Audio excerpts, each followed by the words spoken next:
Ang kwento ni Tomby.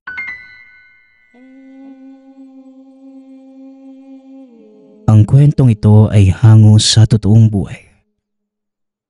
Mula ito sa isa nating tagapakinig. Naitago na lang natin sa pangalang B-Boy. Taong 1982. Western Visayas. Nay, totoo po ba yung mga diwata? Palagi ko pong naririnig na pinag-uusapan ng mga kaklase kong babae sa Pulinag. May mga kapangyarihan daw sila eh. Mga tagabantay? Tanong ni B-Boy habang nag-aalmusal kasama ang mga magulang. Oo, tama naman yung sinabi nila anak. Ang mga diwata ay tagapagbantay ng kalikasan. Pinaparusahan nila ang mga makukulit at mga batang matitigas ang ulo. Kaya ikaw, palagi kang makikinig sa amin ng tatay mo ha. Maliwanag ba?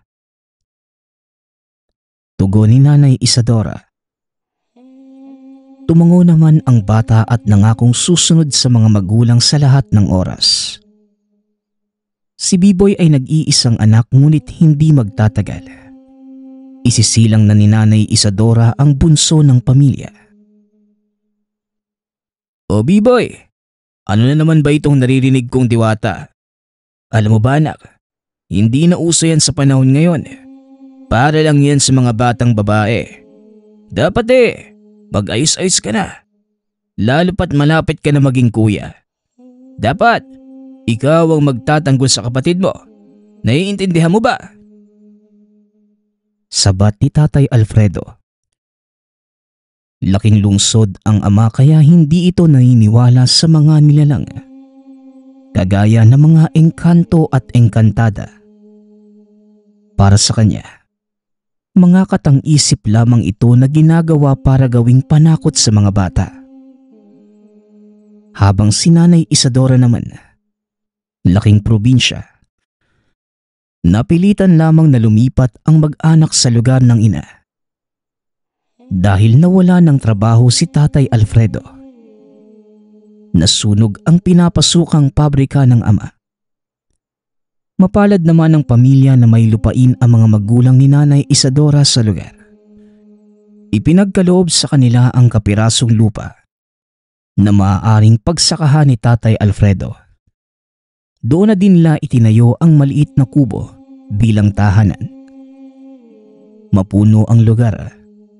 Kailangan pang putulin ang ilan upang may mataniman. Nagtira si Tatay Alfredo ng iilang puno ng mangga at kaimito. Pati na rin yung nag-iisang matandang puno ng bayabas. Napakalaki ng puno at matibay na nakatayo sa likod bahay. Ikaw naman mahal? Hayaan mo lang ang bata.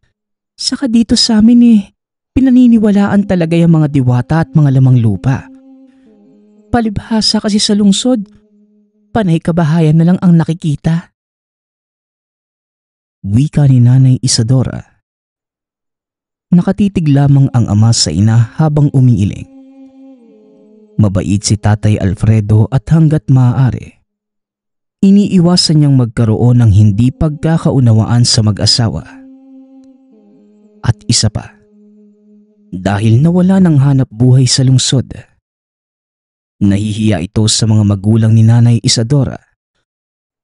Kaya kayod kalabaw ito upang mapagyaman ang lupain. Siya nga pala mahal. Mamaya pupuntahan ko si paring Narding. Kukunin ko lang yung binibigay niya sa akin na 2 baboy. Regalo daw sa magiging inaanak niya Paalam ni Tatay Alfredo sa asawa. Nakatira pa sa kabilang barangay ang kaibigan. Isa ito sa mga nagtuturo kay Tatay Alfredo sa mga gawain sa bukid. Kababata ni Nanay Isadora at malayong pinsan. Ganun ba? Ang aga naman yata ng ninong ni Bunso. O basta huwag kang magpapagabi doon Alam mo naman na kaming 2 lang nandito ng anak mo. Mamaya yayain ka na naman ni pinsan na mag-inom. Wika ni Nanay Isadora. Tay, pwede po ba akong sumama? Gusto ko din po makita yung magiging alaga nating baboy. Sige na po tay, isama mo na ako. Wika ni Biboy. Ngunit hinawakan lang ng ama ang balikat ng anak at nagbilin. Anak, alam mo naman na buntis ang nanay mo, di ba? Wala siyang makakatulong dito sa bahay. Di ba ikaw ang kuya? Ikaw dapat ang mag-aalaga sa bunso natin at sa nanay mo, lalo na kapag wala ako. Pagpapaliwanag ni Tatay Alfredo. Opo tay, naiintindihan ko po. Ako nang bahala kila nanay. Babantayan ko po sila. Saka tay, malaki na po ako. Marunong na nga ako magugas ng pinagkainan eh. Tugon ni Biboy. Pinapayagan naman ito ng mga magulang na makipaglaro sa umaga.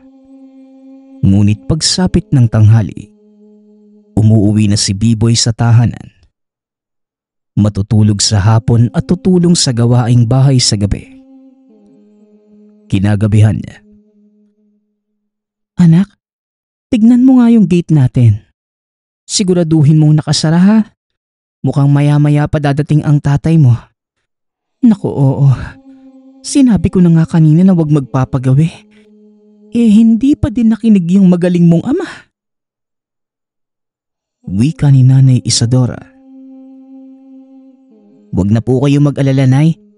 Akong bahala sa ating habang wala si tatay. Saglit lang po ha. Isasara ko lang yung gate. Tugon ni Biboy.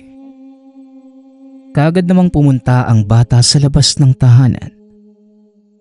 Matapos maisara ang gate, biglang humangin ng malakas sa unuhan ng bata.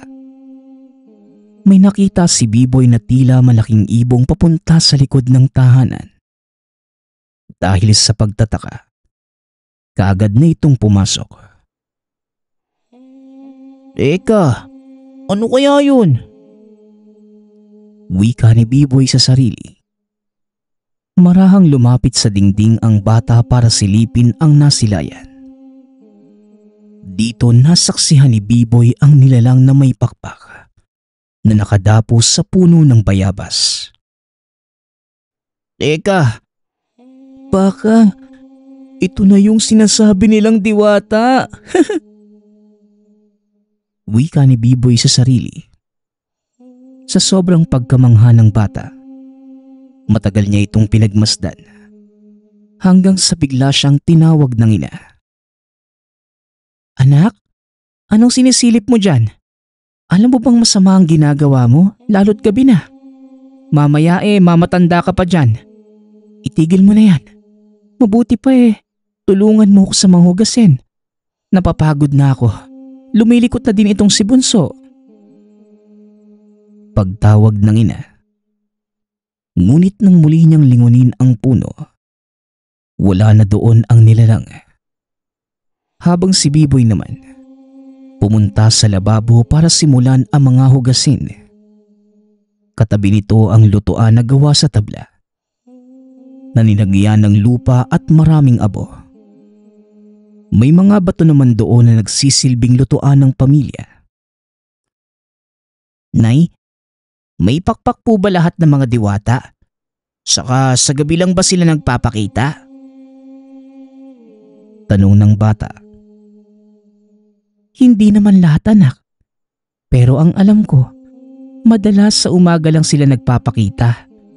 Ang sabi sa akin ng lola mo karamihan ng diwata ay mababait. Pero syempre, hindi naman mawawala ang mga mapagigante. At ang ilan ay nananakit din ng tao. Kaya't hanggat maaari, iniiwasan natin sila.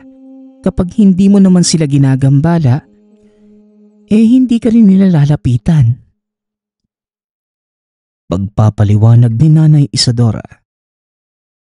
Maya-maya pa, muling nakaramdam ng paghilab ng tiyan si Nanay Isadora. Anak, kunin mo nga yung termos sa lamesa. Kakaiba na ang sakit ng tiyan ko ngayon. Parang may humahalukay. A- Aray.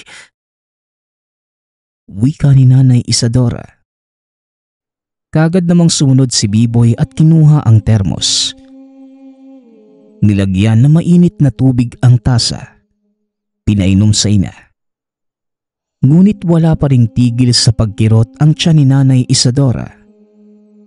Nang nagpalit ito ng itim na damit at nagsindi ng kamangyan, saka pa lamang gumaan ang pakiramdam at kagad nang nakatulog. Hindi nagtagal. Dumating na ang ama. Lasing at pasuray-suray papasok ng tahanan. Bit-bit ang bayong na may lamang bieg. Biboy, kamusta ang nanay mo? Medyo ginabi na ako eh. Niyaya ako ng inuman dyan sa daan. Wika ni Tatay Alfredo. Atay, tulog na po si nanay. Kanina masakit po yung tiyan niya at umiiyak. Kaya nagpausok po siya at saka lang nakatulog. Tugon ni Biboy. Ganun ba? Mabuti naman at nakatulog na siya. Bukas nga pala, susunduin ko si Nanay Caridad nang matignan ng nanay mo. Wika ni Tatay Alfredo. Tsaka tay, alam mo ba? May nakita akong diwata kanina sa may bayabas. Ang laki nga ng pakpak eh. Kaya lang, bigla pong nawala eh. Dagdag ng bata. Ngunit hindi naman ito pinansin ng ama. Diretso nang pumasok sa silid at tumabi sa ina. Si Biboy na lamang ang nagsara ng pinto. At pagkatapos, dumiretso na sa sariling silid at natulog. Kinaumagahan na. Maagang nagising ang ama at kagad nang pinuntahan ng kumadrona upang mapatignan ang asawa. O anak, ang aga mo naman yatang nagising. Nasaan na ba ang tatay mo? Tanong ni Nanay Isadora. Nay, hindi po ako makatulog eh. Inaabangan ko po yung lumilipad na diwata sa bayabas. Kaso hindi na bumalik. Hindi ko po masyadong nakita kagabi. Madilim na po. Babalik pa kaya yun, Nay? Si tatay nga po pala. Sinundo muna si Nanay Caridad. Tugon ni Biboy.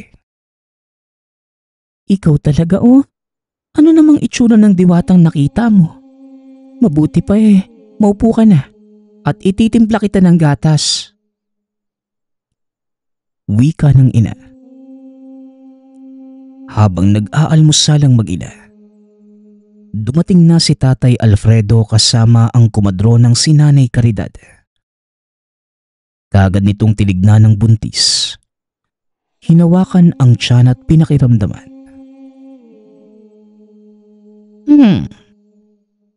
Maayos naman ang bata, Alfredo. Dala lang siguro ng pagod ang nararamdaman ni Isadora. Kaya wag mo na munang hayaang gumawa itong asawa mo sa bahay. Kailangan niya ng pahinga at nang manumbalik ang lakas ng katawan. Maselan ang pinagbubuntis ng asawa mo. Abay, mahirap na. 2 buwan na lang at lalabas na yan.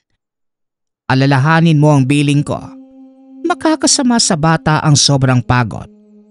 Kung gusto mo, sasamahan ko muna kayo dito hanggang sa makapanganak si Isadora.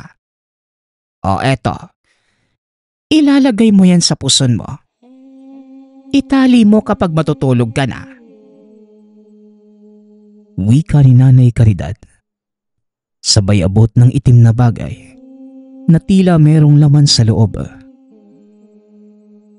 Naku, wag na ho Nanay Caridad. Nakakahiya naman po sa inyo. Maraming salamat po. Ewan ko ba? Kapag gabi lang sumasama ang pakiramdam ko, yung parang hinahalukay. Ito kasing si Alfredo eh. Inuna pang makipag-inuman kagabi. Tugon ni Nanay Isadora. Pasensya na nga. Sila Tata Teban eh. Nadaanan ko dyan na umiinom. Hindi ko naman matanggihan. Pangako, hindi na yun mauulit. Tugon ni Tatay Alfredo. Magtatanghali na nang matapos sa panggagamot si Nanay Caridad. Maraming salamat po Nanay Caridad. Pasensya na po sa abala. Huwag po kayo mag-alala. Sasamahan ko na po si Isadora lagi sa bahay. Wika ni Tatay Alfredo. Naupo naman ang buntis sa pinto at pinagmamasdan ng anak.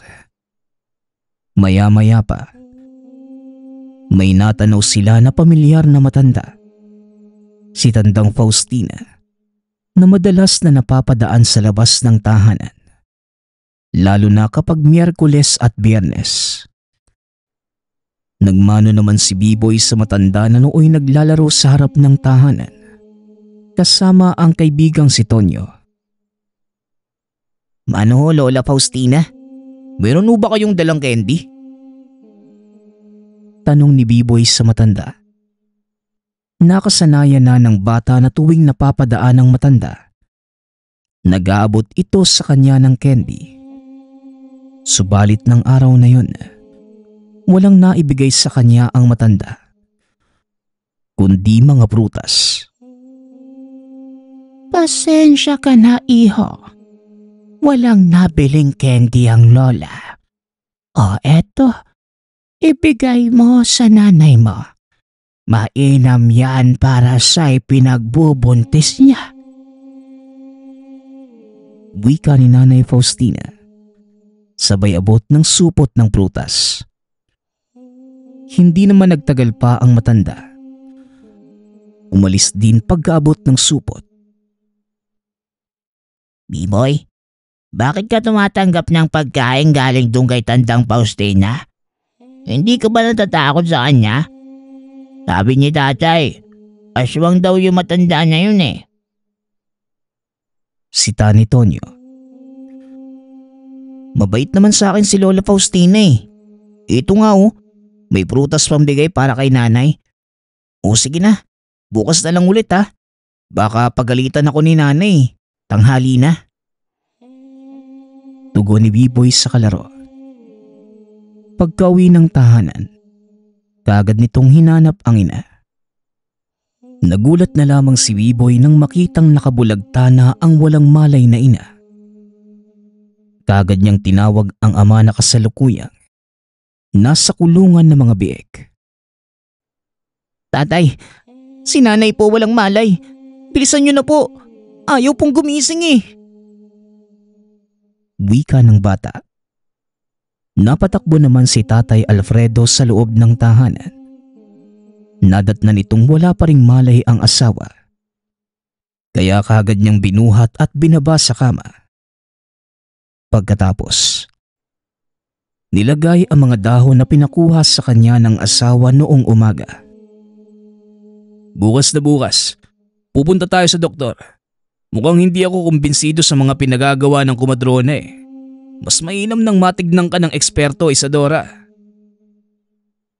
Wika ni Tatay Alfredo. Dati pa man, hindi naman talaga naniniwala ang ama sa mga manggagamot, maliban na lamang sa doktor.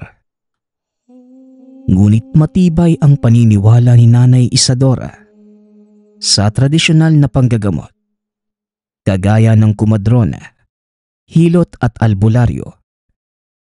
Bandang 6:00 nang magkamalay si Nanay Isadora, habang si Tatay Alfredo naman nasa kusina at naghahanda na ng hapunan. Tatay, gising na ho si nanay. Hinahanap ka po. Wika ni Biboy. Kaagad naman itong nilapitan ni Tatay Alfredo dala ang mainit na sabaw. Habang si Biboy naman nanatili sa kusina. Maya't maya ang pagsilip sa likod ng bahay. Bandang 11:00 ng gabi, nagpapahinga na ang mga magulang ng bata. Ngunit patuloy pa rin sa paghihintay si Biboy. Gusto nitong patunayan sa ama na tama siya na totoo ang mga diwata at engkanto. Maya-maya pa, Muli niyang narinig ang pagaspas at nakita ang nilalang sa puno ng bayabas. Dahil maliwanag ang buwan ng mga sandaling yon, nasilayan ni Biboy ang itsura ng nilalang. Teka, parang nakita ko na yung matanda na to ah. Wika ng bata sabay takbo sa kwarto ng mga magulang. Tay, dali! Andyan na po yung diwata. Tara na po, tignan nyo. Sabi ko naman po sa'yo, tay. Totoo po yung mga diwata. Wika ni Biboy. Ano bang diwata ang sinasabi mo? Ano bang sinasabi mo, anak? Tanong ni Tatay Alfredo. Ngunit pilit itong hinila ng anak at tahimik na niyaya sa kusina. Itinuro niya ang butas sa mga tabla at sinabihan ang ama na sumilip. Dito na napamura ang ama. Anak ng... Saka pa lamang siya naniwala sa mga kwentong hindi namang kapani-paniwala. Nasaksihan mismo ng mga mata. Ngunit hindi ito isang diwata, kundi isang aswang. Aswang ang nilalang na inaakalang diwata ng anak. Napakalaki ng pakpak. Napakapangit ng mukha at nanlilisik ang mga mata. Malalim na aakalain mong ilang araw nang walang tulog. Hanggang sa naaninag niya ang kabuuan ng mukha ng nilalang. Hindi siya nagkakamali. Kilala niya ang itsura ng nasa itaas ng puno ng bayabas. Habang si Biboy naman, naroon sa pinto at nakamasid sa ama. Walang kaalam-alam ang bata sa mga nangyayari.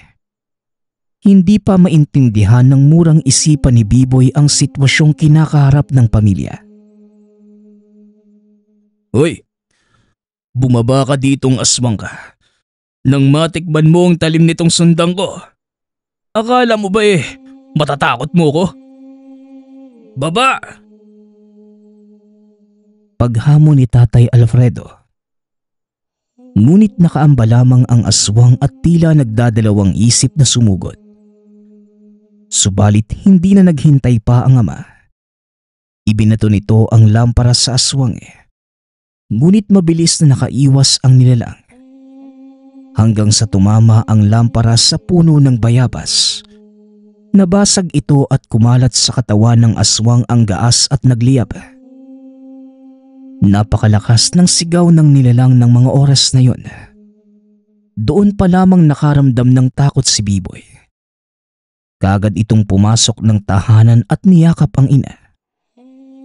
Ngunit desidido si Tatay Alfredo na wakasan ang buhay ng aswang. Nasunog na ang pakpak nito at tuluyang nalaglag sa lupa. Sinugod ito ni Tatay Alfredo. Sinaksak yun ng ilang beses ngunit patuloy lamang sa paggapang ang aswang. Akma sanang tatagain na ni Tatay Alfredo ang ulo. Subalit tumalsik siya ng ibuka ng nilalang ang pakpak at buong lakas na lumipad palayo. Anak, nasaan ang nanay mo? Ayos lang ba kayo dyan sa loob? Tanong ni Tatay Alfredo. Kaagad na itong pumasok ng tahanan nang masiguradong nakalayo na ang aswang. Magdamag namang gising ang mag-ama.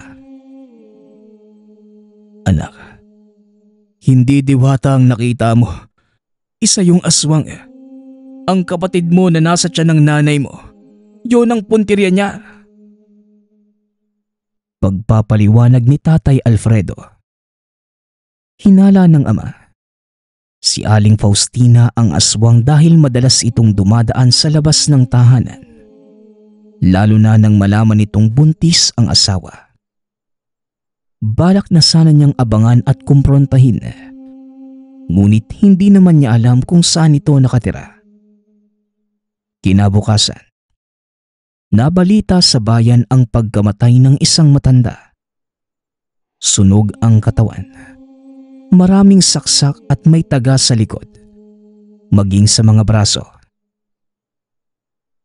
Di ba si Caridad yan?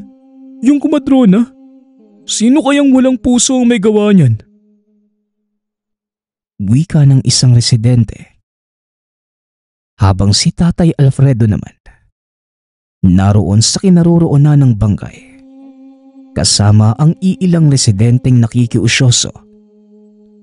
Saka pa lamang napagtanto ng lalaki na ang pinagkakatiwalaan nilang kumadrona ay siya din palang umaaswang gabi-gabi sa asawa. Mali ang kanyang paratang sa matandang si Faustina. Inilihim ni Alfredo ang nangyari. Kinausap niya ang anak na wag nang ipagsabi pa sa iba ang mga nasaksihan ng gabing yun. Wala naman silang matibay na ebidensya na magpapatunay na aswang nga si Nanay Caridad dahil kilala itong matulungin sa mga buntis. Bagaman ilan sa mga ito ay napabalitang nakunan, hindi naman ito direktang may uugnay sa matanda. Kung hindi pa ito nakita ni Alfredo na namatay sa sunog at mga pagtaga, iisipin pa din niya na ang matandang si Aling Faustina ang totoong aswang. At isa pa, natatakot si Tatay Alfredo na kapag kumalat ang balita na siya ang nakapatay ay baka siya pa ang mapahamak at makulong. Ng mga sumunod na araw, bumalik naman sa normalang lahat. Wala nang kamag-anak ang namatay na matanda. Kaya kaagad naman itong nailibing ng mga residente. Samantala, palagian pa ding napapadaan si Lola Faustina tuwing Miyerkules at Biyernes upang magbigay ng prutas at candy kay Biboy. Ngunit magpasa hanggang ngayon, wala pa ring nakakaalam kung bakit sa araw na yun lamang dumadaan ang matanda. Nang dahil sa mga naganap, kinumbinsi ng ama ang asawa na sa paanakan sa bayan na lamang manganak para na din sa kaligtasan ng bunso. Ilang taon pa ang lumipas, nakapagpundar na din ng kalabaw si Tatay Alfredo, habang ang dalawang baboy naman na regalo sa kanila ay dumami. Dahil dito, madaling naitaguyod ni Tatay Alfredo ang pamilya. Napagtapos pa sa kolehiyo ang dalawang anak. Magpasa hanggang ngayon. Kahit bata pa lamang nang maganap ang tagpong yun, hinding-hindi pa din malilimutan ni Biboy ang inakalang diwata ng Bayabas. Ang susunod nating kwento ay mula sa isa nating tagapakinig.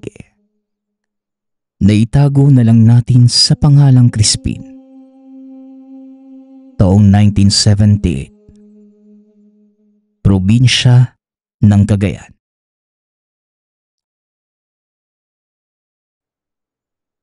Nang mga panahong ito, pangingisda ang pangunahing hanap buhay ng pamilya na minanapa mula sa mga kalululuhan. Magaling si Crispin sa pangingisda. Sinanay niya ang sarili lalo na sa kakayahan sa pagsisid. Labis pa sa yamang dagat ang lugar ng mga panahong yun, na kahit nasa dalampasigan ka lamang at kaunting pagsisid, may makukuha ka ng lamang dagat kagaya ng mga pugita at isdang mainam na pangulam. Si Crispin ay bunso sa 3 magkakapatid. Parehong babae ang dalawang nakakatanda. Kaya siya lamang ang inaasahan na katuwang ng ama sa laot. Kapag hindi naman sila pumapalaot, pumupunta si Crispin sa kababata na si Kaloy. Nagkakasundo sila sa pag-aalaga ng manok kaya madalas bitbit niya ang tandang sa pagpunta sa tahanan ng kaibigan. Tay, pupunta lang po ako kay Kaloy ha. Bibigyan niya daw ako ng sisiw eh. Bagong pisa lang ng itlog ng manok nila eh. Uwi din naman po ako kagad. Pagpapaalam ni Crispin. Ganun ba? O siya sige ha. Huwag kang magtatagal. Papalaot pa tayo mamaya paglubog ng araw. O heto, dalhin mo itong daing kay paring Simeon. Sabihin mo yan na yung naipangako ko sa inaanak ko. Tugon ng ama, sabay abot ng daing sa anak. Hindi na niya dinala ang manok ng araw na yon. Sinadya lamang ng binata ang naipangakong sisiw sa kanya. Noong taong yon, may 4 na tandang na si Crispin at 2 inahin na napagkukunan niya ng itlog. Ngunit iba ang lahi ng manok ng kaibigang si Kaloy. Imported ito na may lahing panabong. Labis ang saya ni Crispin nang maipangako sa kanya ng kaibigan ang sisiw. 3:30 nang maglakad si Crispin sa baybayin. Bagamat may maayos namang kalsada papunta sa tahanan ni Kaloy, naisipan ng binata na sa gilid ng dagat na lamang dumaan. Mahiyain si Crispin. Ayaw na nakikita ng ibang tao. Kung sa kalsada dadaan ang binata, hindi maiiwasan ni Crispin na madaanan ang tahanan ng natitipuhang dalaga na si Almira. Kaya nakasanayan na ng binata na dumaan sa dalampasigan dahil meron namang lusutan papunta sa bahay ni Kaloy. Paglagpas sa dulo ng barangay, kailangan niya pang umakyat ng burol. Ang tanging balakid lamang ay ang bahay sa dulo ng dalampasigan bago makapunta sa kalsada. Madadaanan niya ang malaki at misteryosong bahay. Abandonado na ito at matagal nang walang naninirahan. Wala itong kahit sinong kapitbahay. Nag-iisa lamang sa lugar. Kahit umaga, madilim ang bakuran ng bahay dahil sa mga naglalakihang puno. Hindi pa nararanasan ni Crispin na dumaan sa lugar ng walang araw. Kaagad siyang umalis ng tahanan nang makauwi bago pa tuluyang magdilim. Dahil ayon sa ama, may mga hindi maipaliwanag na kaganapan na nangyayari sa lugar sa pagsapit ng dilim. Noong binata pa lamang ang tatay ni Crispin, napadaan sila doon ng 6:00 ng gabi nang bigla na lamang silang hinabol ng isang malaking aso. Hindi nila ito napansin dahil sa sobrang itim. Madilim din ang bahay kaya hindi talaga kagad makikita kung meron mang tao o hayop sa tahanan. Minsan naman, mula sa kalayuan ay nakikita ng mga residente na may nagsisindi ng ilaw ng bahay. Kaya takot ang mga taga-baryo na pumunta sa parting iyon ng barangay.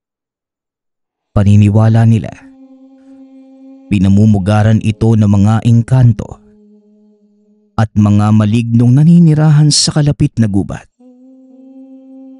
Siguro, napakaganda nitong bahay noong araw, no? Halatang mayaman yung may-ari. Bakit kaya nila ito inabandona? Sayang naman tong lupain. Malaki pa naman.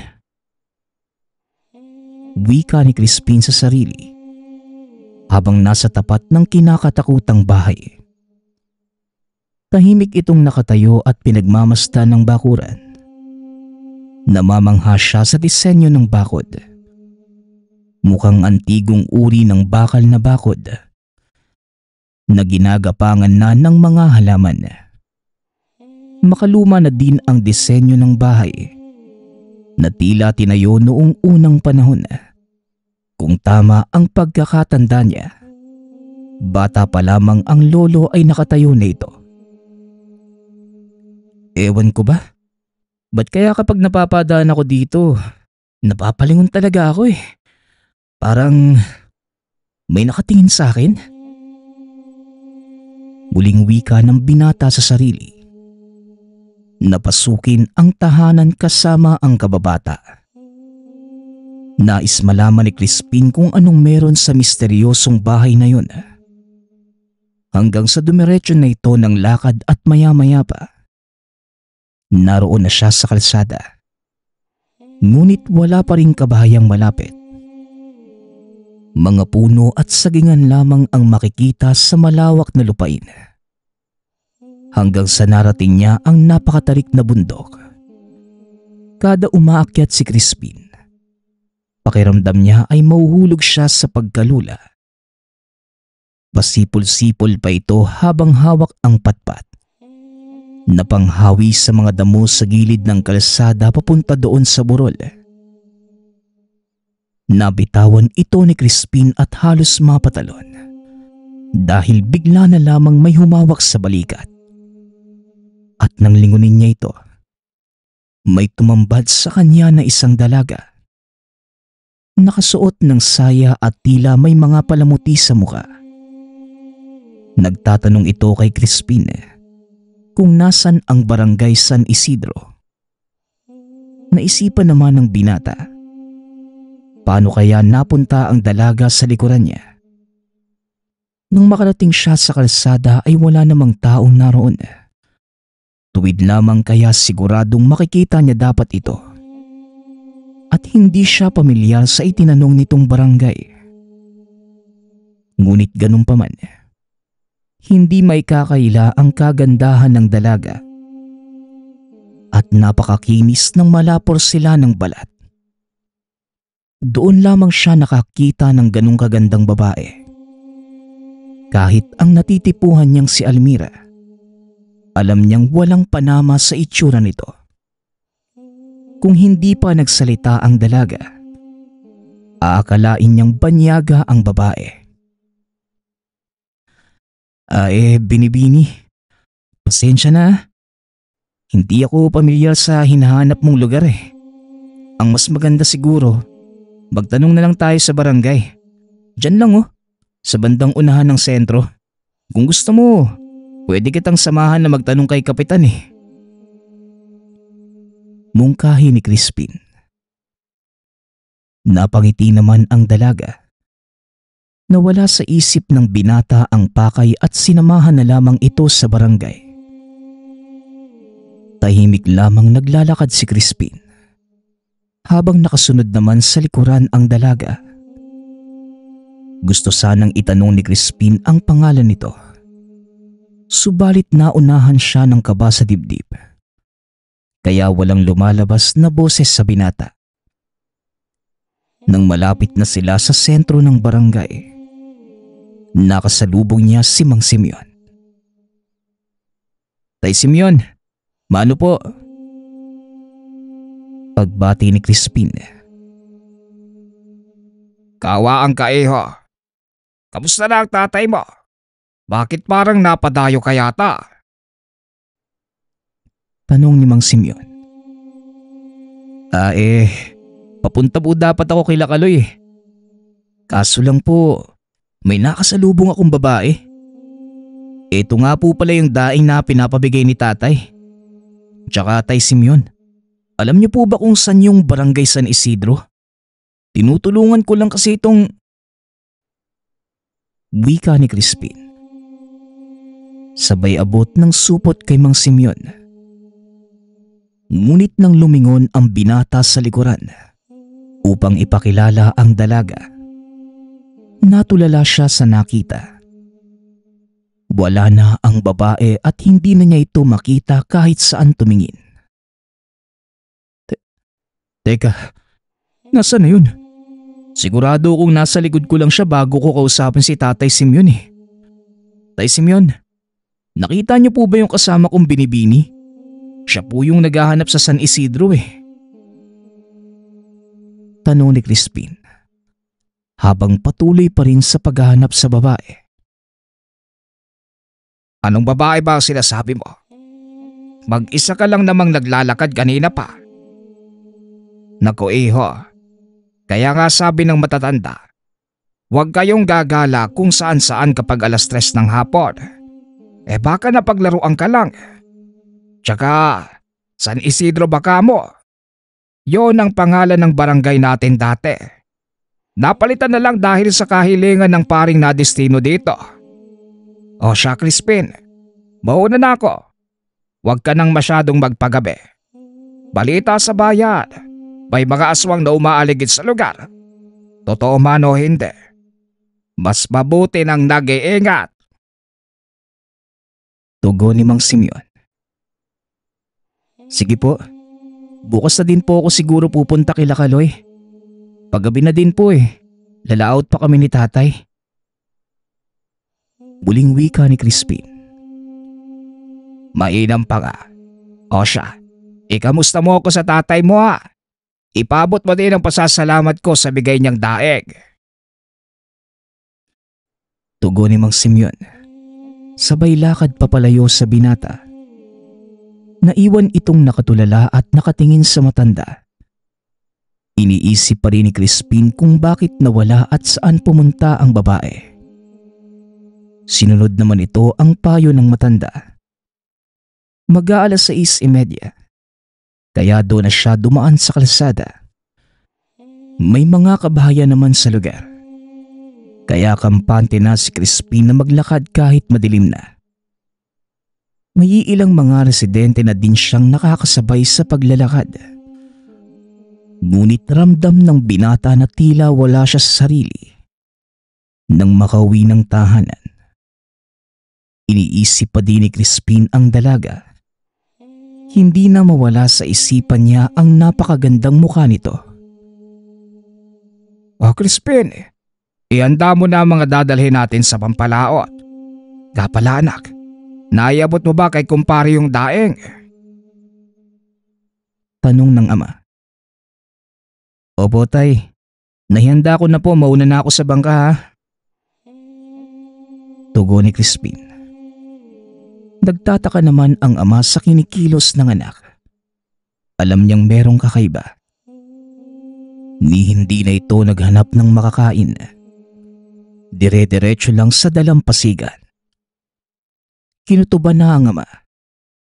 Kaya nagbaon ito ng inumin na may kaunting asin na natutunan pa niya sa yumaong lolo. Kasabay ng pinitpit na ugat ng sulase. Pag-akyat ng ama sa bangka, pinaamoy nito kay Crispin ang dinikdik na sulase at pagkatapos, pinainom ng tubig na may asin. Bahagyang napailing si Crispin na tila wala itong alam sa mga nangyayari. Tay, gabi na po pala. Sa pagkakatanda ko nasa sentro po ako. Paano po ako napunta sa bangka? Tanong ng binata sa ama.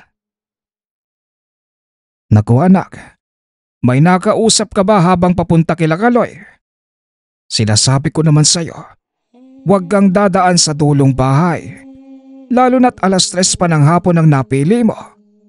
Sa palagay ko, napaglaruan ka. Kaya anak, sa oras na napadaan ka ulit doon, magtabi-tabi ka para hindi na yan maulit. Tugon ng ama. Napatango na lamang si Crispin bilang pagsang-ayon. Masagana at madaming nahuli sa lambat ang mag-ama. Tila kusang lumalapit ang mga lamang dagat sa bangka. Tay, mukhang maaga tayo makakauwi ngayon . Halos pa puno na yung bangka sa huli . Baka naman hindi na kayanin ng bangka natin. Wika ni Crispin. Huling ahon na lang anak. Pagkatapos uwi na tayo. Hindi rin maganda ang maging ganid sa biyaya ng karagatan. Sana nga lang ganito palagi kada palaot natin. Tugon ng ama. Marami muling laman pag-ahon ng lambat. Kinakailangan pa nilang pakawalan ang iba. Dahil sobra na ang huli ng bangka. Kagaya nga ng sabi ng ama, hindi mainam ang pagiging ganid. Ito ang prinsipyo ng ama na palagian niyang naririnig. Alam mo anak, hindi lang tayo ang may karapatan sa biyaya ng kalikasan. May mga nilalang din na maaaring hindi natin nakikita, pero nasa gilid-gilid lang. Kaya anak, huwag mo palaging kakalimutang magbigay galang sa kalikasan. Iwasan mo ring maminsala anak ng mga bagay na wala namang ginagawang masama sa'yo. Nauunawaan mo ba? Wika ng ama. Ngumiti si Crispin at sumang-ayon sa sinabi nito. Maya-maya pa, naroon na sila sa dalampasigan. Habang pababa ay bigla silang nakarinig ng tila malaking ibon na pumapagaspas sa hindi kalayuan. Anak, magmadali ka. Buwaba ka na muna dyan. Lumapit ka muna rito. Utos ng ama na nooy nasa mas malaking bangka na nakadaong sa dalampasigan. Ay, ano pong ginagawa nyo? Bakit po kayo nakayuko dyan? Tanong ni Crispin. Mamaya ka na magtanong anak. Bilisan mo. Lumapit ka dito. Babaan mo yung boses mo. Tugon ng ama. Bakit po ba, tay? Ano po bang nangyayari? Anak, may aswang. Narinig mo ba yung tunog kanina? Sigurado kong aswang yon. Meron na akong nakaengkwentrong aswang anak. Noong ipinagbubuntis pa lamang ng nanay mo ang ate Lupe mo. Nako, alanganin tayo dito. Walang sasaklolo sa atin kung sakaling dumugin tayo niyan. Mabuti dito sa tubig dagat, hindi yan makakalapit. Takot yan sa alat. Isa pa matatabunan ng lansa ng isda ang amoy natin. Sana lang wag yang magtangkang dumapo sa bangka. Kaso, may kwento ang isang mangingisda na nilawayan ng aswang ang mga huling isda. Marami sa mga nakakain ang nagkasakit. Yung ilan pa nga ay nabaliw Pagpapaliwanag ng ama. Muling dumaan ang nilalang sa itaas ng mag-ama. Ngunit ngayon ay mas malapit na ito. Napatakip ng bibig ang mag-ama. Habang si Crispin naman, todo siksik sa gilid ng bangka. Kahit maginaw ang tubig, hindi na niya ito alintana ng mga panahong yun. Maya-maya pa may narinig silang pagsigaw. Tulong! Tulungan niyo ako! May aswang! Wika ng lalaki. Nagkatitigan pa ang dalawa. Narinig nila ang mga pagaspas ng pakpak. Tila may inaataking tao na pamilyar kay Crispin. Tay, si Mang Igme yata yun. Inaatake siya ng aswang. Wika ni Crispin. Magmadali na tayo. 3 laban sa 1. Kaya na natin yan anak. Mag-iingat ka lang. Huwag kang magpapakalmot o magpapahawak sa aswang. Kapag hinabol ka, dumiretso ka kagad sa dagat. Tulungan mo muna akong itulak ito mga bangka sa malalim na parte. Pagkatapos, ibaba mo ang mga angkla. Kung sakaling habulin tayo, dito tayo babalik para magtago. Wika ng ama. Matapos maitulak ang bangka, sabay na lumabas ang mag-ama dala ang sagwan at itak. Sumugod ito at hinanap ang pinanggagalingan ng tinig. Handa na silang lumaban upang masakluluhan ang kabarangay. Subalit natigilan ang mag-ama at nabitawan ni Crispin ang sagwan. Teka tay, anong gagawin natin? Tanong ni Crispin. Anak, sa hudyat ko bilisan mong lumusong sa dagat ha. Kung kaya mong sumisid ka't magtago sa mga bangka. Tugon ng ama. Nasa harapan nila nakatayo ang napakapangit na aswang. Ngunit hindi naman nila nakita si Mang Igme sa lugar. Saklolo, may aswang! Tulungan niyo ako!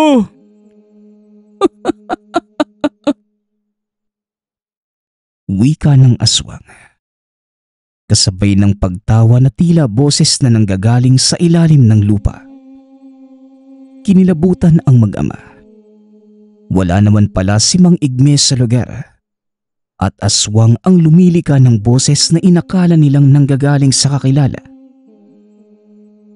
Anak ng... Takbo anak! Bilisan mo! Wika ng ama. Magkasabay na tumakbo ang mag-ama. Habol hininga man. Ngunit pilit pa rin nilang inabot ang dagat. Mabilis na binuka ng aswang ang pakpak at lumipad pa itaas palapit sa mag-ama. Anak, kapag sinabi kong dapa, dumapa ka ha! Wika ng ama. Opo tay, opo. Tugon ni Crispin. Sa pagbilang ng 3 ay sabay na dumapa ang mag-ama upang umiwas sa pagdagit ng aswang. Pagkatapos, muling tumakbo ang mga ito. Sa kabutihang palad ay matagumpay nilang narating ang tubig. Sumisid ang dalawa at sinikap na makapunta sa mga nakadaong na bangka. Gagamitin nila ito upang makaiwas sa pagdagit ng aswang at makapagtago. Labis ang kaba at pangangatog ng mga tuhod ni Crispin habang kinakampay sa dagat. Tay, ano na pong gagawin natin? Parang wala nang balak na umalis yung aswang na yan ah. Wika ng binata na nooy hindi na malaman ang gagawin. Dito lang tayo anak, hanggang sa may dumating na mga pumapalaot na kasamahan natin mula sa laot. Konting tiis lang anak, malapit na rin magbukang liwayway. Maya-maya lang aalis din yan. Alin man sa dalawa ang mauna, ang mahalaga, hindi tayo malapitan ng impaktong yan. Tugon ng ama. Ngunit kung akala nila ay ligtas na sila sa pinagtataguan, doon pala sila nagkakamali. Biglang tumunog ang ibabaw ng bangka na tila may mabigat na bagay na bumagsak. Tay, ano nang gagawin natin? Nasa bangka na yung aswang. Tanong ni Crispin. Habang nakikita ang mga pakpak sa ibabaw ng bangka. Iniisa-isa nito ang mga bangka at sinisilip ang mga sulok. Kung naroon ba ang hinahanap na pagkain. Wala na silang mapagtataguan. 2 bangka na lamang ay matutunto na sila ng aswang. Hanggang sa biglang naalala ni Crispin ang sinabi ng ama. Takot sa tubig dagat ang aswang. Nagantay ito ng tamang pagkakataon. Hinintay niyang dumungaw sa kanya ang aswang. Wala nang ibang paraan. Kung hindi ko to gagawin, pareho kaming mapapahamak ni tatay. Wika ni Crispin sa sarili. Marahang lumipat ng bangka ang aswang. Hanggang sa dumungaw ito at nagkatitigan pa sila ni Crispin. Dito ka na mamamatay. Lintik ang aswang ka. Sigaw ni Crispin. Sabay hila ng buong lakas sa buhok ng aswang. Nagulat ang nilalang. Nawala ito sa balanse at tuluyang nahulog sa tubig dagat. Umeeko ang nakakarinding sigaw ng aswang at halos mabingi na ang mag-ama sa ingay. Tatay, yung lambat pakiabot po rito. Wika ni Crispin. Kagad namang umakyat ang ama sa bangka. Kinuha nito ang lambat at hinagis sa tubig kung nasaan nahulog ang aswang. Umakyat na din si Crispin sa bangka. Hinatak nilang mag-ama ang lambat at inabangan ang paglitaw nito. Buong lakas niya itong hinataw ng sagwan. Habang patuloy pa rin sa pagpupumiglas sa loob ng lambat ang aswang. Huli ka. Ngayong demonyo ka. Akala mo makakain mo kami ha? Pwes, antayin natin ang bukang liwayway nang magkaalaman tayo kung sino ka. Wika ni Crispin habang nakatitig sa nilalang. Subalit determinado ang aswang na makatakas sa lambat. Nagsisigaw ang nilalang. Tila napapaso ang balat dahil sa tubig alat. Muli itong hinampas ng sagwa ni Crispin. Tama na. Maawa kayo. Hindi na ako babalik dito sa baryo ninyo. Pagmamakaawa ng aswang. Hindi. Huli na ang lahat para sa iyo. Ang dagat na mismo ang bahala sa kapalaran mo. Aalis kami dito. Kung makawala ka man bago tuluyang tumirik ang araw, mapalad ka. Tara tay, muwi na po tayo. Bahala na sa kanya ang dagat. Tugon ni Crispin. Naalala niya ang turo sa kanya ng ama. May karapatan ang lahat sa biyaya ng kalikasan. Ipinaubaya pa rin ng mag-ama sa kalikasan ang kahahantungan ng buhay ng aswang. Dumiretso ng pag-uwi ang mag-ama. Dala ang masaganang huli. Kinaumagahan na. Nagkagulo ang mga tao sa dalampasigan. Isang hindi kilalang lalaki ang natagpuang patay sa batuhan malapit sa dagat. Sunog ang balat na tila labis na pinahirapan. Wala namang sino man ang umako sa bangkay. Kaya nilibing na lamang ito ng mga residente. Tahimik lamang ang mag-ama. Sa palagay nila, nakatakas ito sa lambat ngunit hindi sa sinag ng araw. At pagkalapnos ng balat sa tagal na nakababat sa tubig alat. Walang ibang pinagsabihan ang mag-ama sa mga karanasan. Minabuti nilang ilihim ang lahat. Hindi rin naman sila sigurado kung ito ba yung aswang na sumugod sa kanila sa daungan ng bangka.